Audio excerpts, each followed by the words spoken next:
survivor of satanic ritual abuse. Thanks for joining me, Rachel. I understand the following subject matter is difficult to talk about, so please take your time. How are you going today? Doing well, thanks, Jeff. Thanks for having me on. You're more than welcome. So, what was your first memory of ritual abuse? First memory was quite a bizarre one. My father, for no better way of describing it, lent me out to medical professionals for experimentation, I suppose is probably the best way to describe it. So the first memory, I was still very small, and this memory came up in 2005, and it was the one that I wrote to the Mulligan inquiry, to Ted Mulligan about. And my father took me to a place on, I believe it was Crossroads, in Edwardstown or Glendore, and he sat back in the background while about 5 or 6 different doctors, or one gentleman that looked very much like a doctor, sort of an older man, and some young, what I assume were medical students, practiced catheterising me through my urethra, which left me with quite a bit of damage. So that was the first memory that came up, and it was quite bizarre because the lighting in the room was quite orange, and I've heard through, over the years that that's not an unusual experience to have, that there is certain colours involved with these memories. Very torturous procedure that you underwent, and it's horrifying. Most people couldn't imagine such a frightening prospect, and this would have been very traumatizing for you. And what progressed afterwards? So further memories came up. One was of my father. He would come into my bedroom and he would say we were going to play a game. And this happened on a regular basis.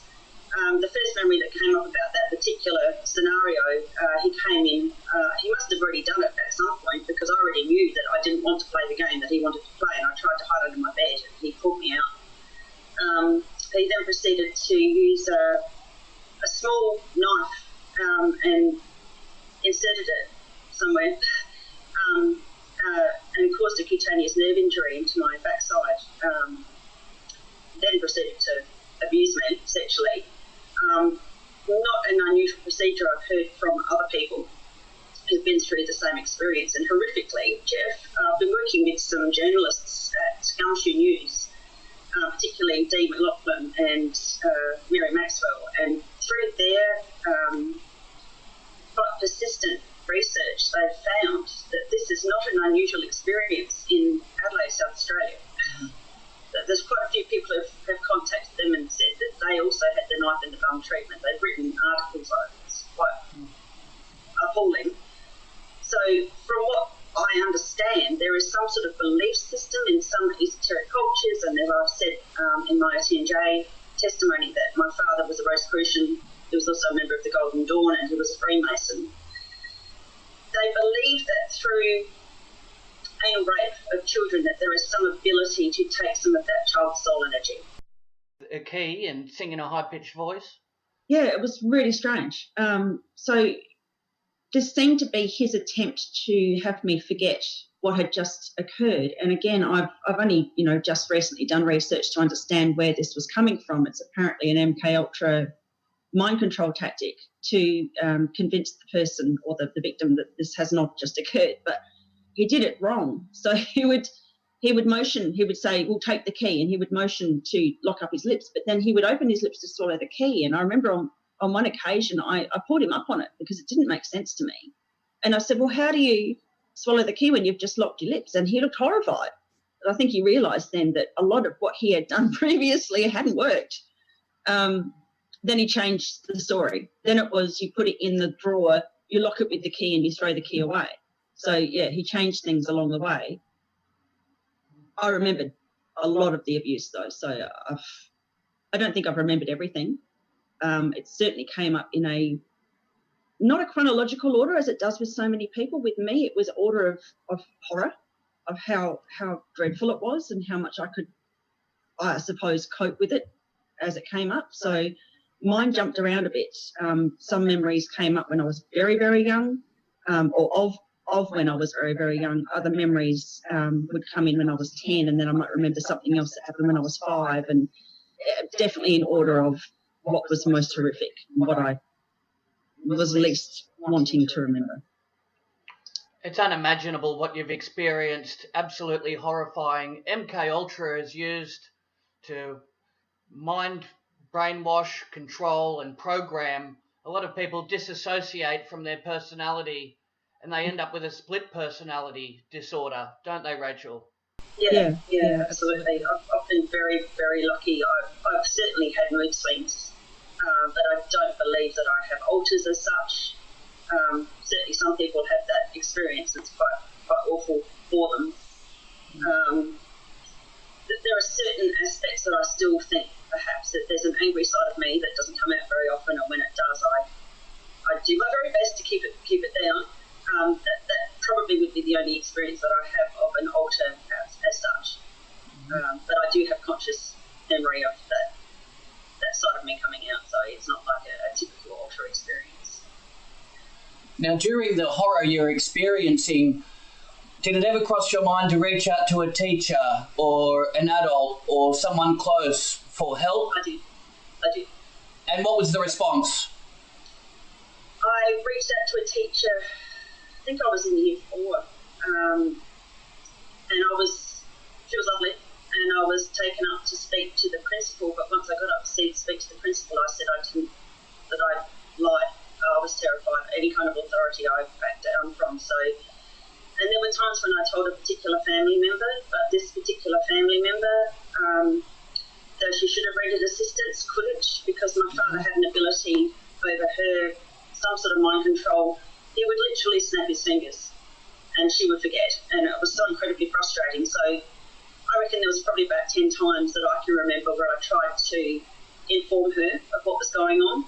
And the last time that I bothered, I told her early enough in the day, he used to work, so I told her early enough in the day, she took me off to a gynaecologist, somehow got an appointment that day. And then something very disturbing happened when I was with the doctor, and afterwards she told me that if I didn't shut up about these things, that she and I would both be killed.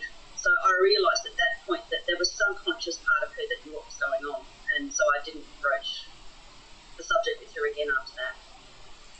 Because your father was linked in with high-profile people and he was privy to secret information, that gave him immunity to conduct these crimes free of prosecution. That's what it came down to, wasn't it, Rachel? Absolutely, 100%. And I did think at first that it was purely because of the pedophiles that he was running with, but I now think it's got a lot more to do with the medical fraternity, that he had protection because of the experimentation that was going on. So we were handed out to be experimented on by doctors, and I was told on numerous occasions that I had been infected with an agent called a prion. And I still don't know if that's the case, but this particular prion disorder was called Kuru. Mm-hmm. And I know that cadavers were brought back from Papua New Guinea to the Adelaide Medical Centre. Spoke at a judicial commission of inquiry into human trafficking and child sex abuse, didn't you, in relation to these matters? Yeah, the International Tribunal for Natural Justice, and they were incredibly kind, very good to me, treated me with a great deal of respect, and we're still in contact. I'm still in contact with several members. So, you know, they not only give you a platform and a voice, but they give you help, you know, assistance. They're still there. They're friends now. They're still there helping in the background, which is quite amazing, really. I don't know how they fit it all in. Yeah. It was a big decision to make. I had approached local mainstream media, but never really had much back. I think it was only 2 journalists that I contacted. And the mainstream media in South Australia really don't do much along these lines as far as child sex abuse is concerned, unless it's directed by SAPOL. So they pretty much follow the SAPOL line. And as I stated in my TNJ testimony, SAPOL have not been helpful with my situation, and certainly not helpful with the situation that my two corroborating siblings have been in, and their allegations have been treated as poorly as mine. And poorly puts it nicely. It's absolutely horrendous, because you have mainstream media, secret societies, law enforcement, and they're all linked in to ensure that these stories are suppressed and Absolutely. they never reach the public, which renders you completely helpless in this scenario, doesn't it?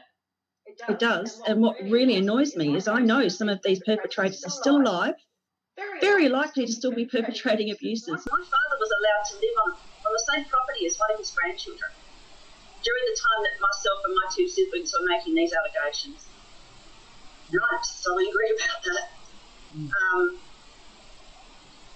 It beggars belief. And, you know, there is, some of my abuses are in very high-profile positions, very influential positions, and some are just, you know, excuse the term, shit kickers like my dad, who were, you know, body boys or just very, very, very low down cult. But they're still alive and they're still free, and that's not okay. It's happening on an industrial scale. Exactly. And it, you know, it makes you wonder how many other children are in this same predicament. They try and reach out, but then they're silenced, and then the abuse just continues. Yeah, divide and conquer. So, you know, because my allegations aren't being taken seriously, nor my siblings, none of these people have been properly looked into. I know that one of my family members has been questioned by police because of my allegations, and one of my father's associates is also this family member's associate, still visits that family member's property. He's been questioned, but unfortunately, and I have no negative comments to make about that particular brevet sergeant who helped me out there. He was lovely. But unfortunately, unless you can get, with historical sex crimes, if you cannot get that person to admit something over the telephone or in any other way, through a letter, whatever, you've really got nothing to stand on, unless they admit it. And if any of the authorities do want to investigate, it'll just be completely cut off, or they'll even lose their job. They'll be taken off the case, won't they? Yeah, absolutely. Yeah. And interestingly, so I had quite a few politicians try to help me along the way. One in particular managed to get an investigation happening in 2016. That investigation went into 2017, and during the investigation, as I was signing over forms saying that this particular police officer could access my medical notes, because I've got medical documentation to prove that these things happened to me. My father died, so that investigation's over. And after my father died, in just frustration, I wrote out a chronology of all of the abuses and all of the abusers that I had remembered to that point in a 25-page submission, notarised by a barrister, and sent off to Major Crime Department, Special Crimes Unit and the Federal Police. And I've received a letter back from the Special Crimes Unit to say that none of those allegations have been investigated. I mean, it's just a couple of paragraphs in a letter for a 25-page chronology of my life, the experiences that I had, and multiple perpetrators. Luckily, I've learnt enough over the years that I also put in allegations. So there were two allegations that I made in the 25-page document that I've made separately in a smaller document, and I actually got a report number for that one. So they can't pretend that I didn't put the 25-page document in, because I never gave me a report number for that document. But it's report number 18C95270, and it's forever etched in my mind because it's the only allegation that ever actually got processed and put into place, apart from the supposed investigation into my father who conveniently died. I never got a report number for that one, by the way. It's absolutely distressing. And you've had family members that have ended up deceased because of looking into these matters, haven't you? Yeah, my sister Claire. So she passed away 18th of August 2009, and she had been saying that somebody was trying to kill her for a couple of months before her family put her into a mental institution because they couldn't handle what she was saying. Didn't believe her, obviously. She was eventually evicted from the mental institution. Shortly thereafter, she, according to information I have, she contacted the Major Crime Department and asked to have an interview. She made that call, and the next day she was found with her neck snapped. So she was in a sitting down position with a sash cord around her neck and somehow had broken her own neck. That's what the coroner has stated. It's an absolute nightmare, what you've experienced and what your family's been through. Completely unfathomable. And your father was never brought to justice. That's very insulting as well. And he was also a person of interest in the disappearance of the Beaumont children, but was never charged in relation to that. No. And countless articles connect him to that. He actually said on camera in 2015, and it was aired shortly after he died. This is an interview conducted by Brian Litley. And my father said on camera that Anthony Munro, who is currently in jail for abusing my brother Andrew McIntyre, that Anthony Munro brought the dead Beaumont children in the back of their car, in the back of a car, to his house. I met with counsel. I contacted historical societies, state library, archives. I went everywhere. And none of them have proof of these underground tunnels, but they're on the websites, which is just it just beggars belief. So all these morons have, no offence to them, because I'm sure that they have to keep this stuff quiet, because if people knew what was going on down there, there would be a lot more nefarious activity going on than there is now. However, they've all written back to me in emails. I have all of their names telling me that these things don't exist. That's not very bright. I have now several points of entrance, which I am now deliberating over how to get in. And once I have that footage, trust me, it will be disseminated. For whatever reason, I'm still alive despite these allegations. I don't know why I'm so lucky. Perhaps there's someone upstairs taking care of me. But I will get in those tunnels. It will happen, and the footage will be aired. And those people who told me that they didn't exist should be quite nervous about that. Absolutely. There's tunnels under every capital city, and you've even taken a psychological assessment which gives you credence to your statements, doesn't it, Rachel? Absolutely. Yeah, several. And I gave one of those assessments to a major crime detective in 2012. Father, a satanic serial killer, but he also engaged in cannibalism as well and devouring human flesh. Yeah. And he even tried to force you into partaking in such activities, didn't he? He did. There was quite a hideous and probably the worst memory that I have of a baby being abused in a clearing in a national park in Adelaide. My father had a habit of, when he took me to places that were of import, he would make me sit in the very back of the seat, between the seat and the front seat, so that I was actually down and I couldn't see out the windows to see where we were going. But this particular clearing had a significant old bomb in the background. It was a ballet, I think it's called, and apparently that's significant in the Beaumont disappearance as well. And it's the same colour, it was white, and this bomb was in the background. A whole bunch of children, who I believe were scouts, were brought in to build up this bonfire, collecting lots and lots of sticks throughout the day. And I was just made to sit and watch. I couldn't participate in that. I had to watch the whole thing happen. And then a bunch of adults turned up, and then the bonfire was lit. And then these people danced around in white clothing on top of this old bomb. People were chanting, people were drumming. And then it got worse. A baby was presented, a man who I have identified as an ex-Attorney General of South Australia, abused this child, made it scream. I couldn't see what he did to it, but because his back was to me. And he put the baby on the bonfire. And that was probably the worst thing I've ever seen, and I've seen some pretty bad stuff. The sounds were the worst part. Then my father presented some of this poor baby's flesh to me and tried to make me eat it.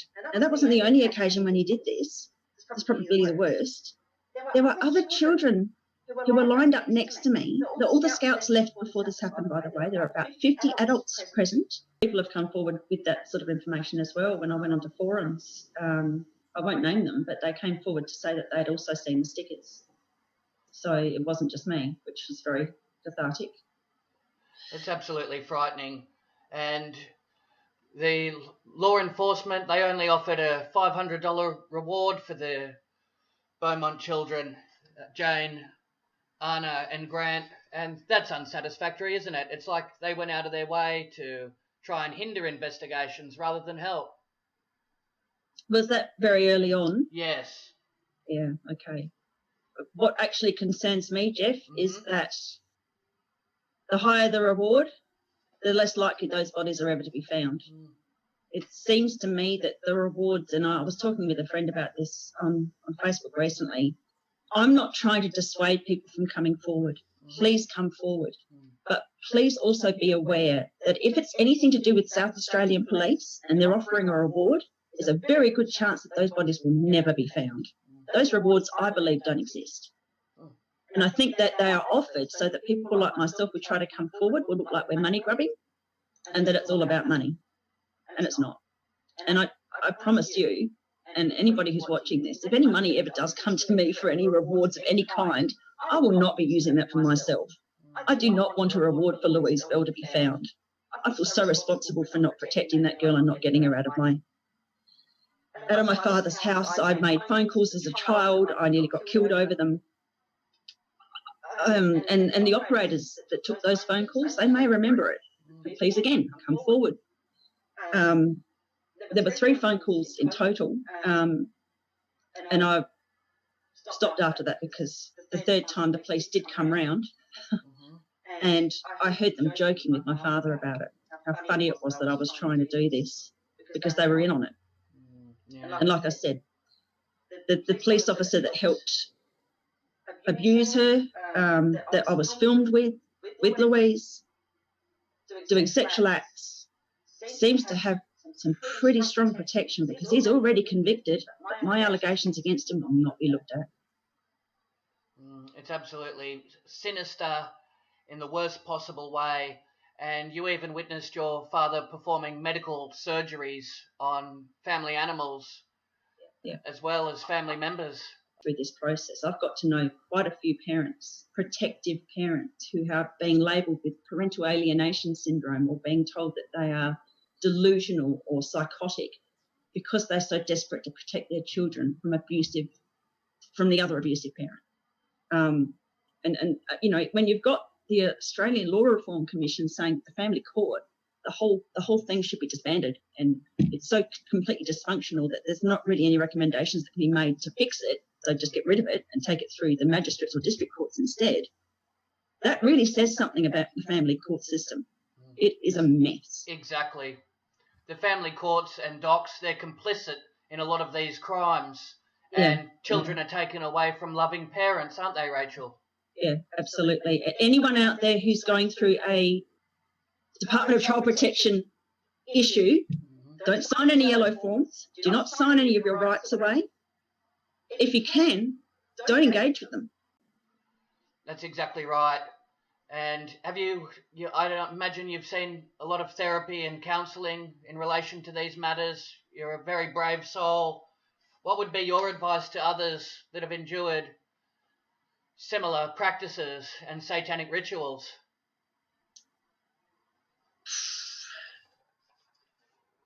It's hard to know, really.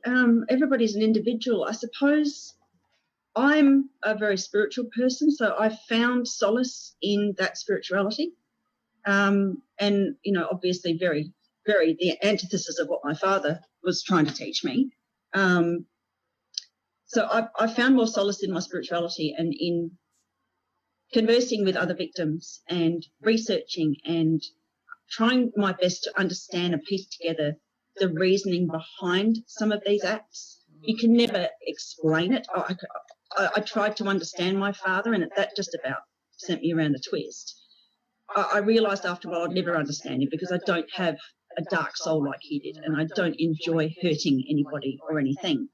So I was never going to understand him. So I just had to accept that that's how he was, that I was the polar opposite, and be very proud of that fact. And would you recommend someone phoning Crime Stoppers or the authorities in regards to this abuse, or not Crime Stoppers? No. After what you've experienced, no way. No, the way I've been treated by Crime Stoppers is disgusting. I must have made 20 or 30 phone calls. I think I came across one operator that was really helpful. The rest were appalling. I had one hang up on me not that long ago. A male, yeah. Most of the time, any serious crime allegations, they treat you as a nuisance caller. It's not even a government-owned facility. It's privately owned. So when that's your gateway to the South Australian Police or any police in Australia, that's not a good sign. It's like the system is designed to give privilege to these predators and these monsters, and they can operate with full immunity. Absolutely. It's, my father went on and on about eugenics, about population cleansing when I was a child, and how he was doing the right thing by humanity by getting rid of these unwanted children and getting rid of this person, getting rid of that person. Well, I want to thank you, Rachel, for harnessing the strength necessary to appear on the program, and I hope this encourages other survivors to speak out also. You're very brave. Thank you very much. Thank you, Jeff. Much appreciated.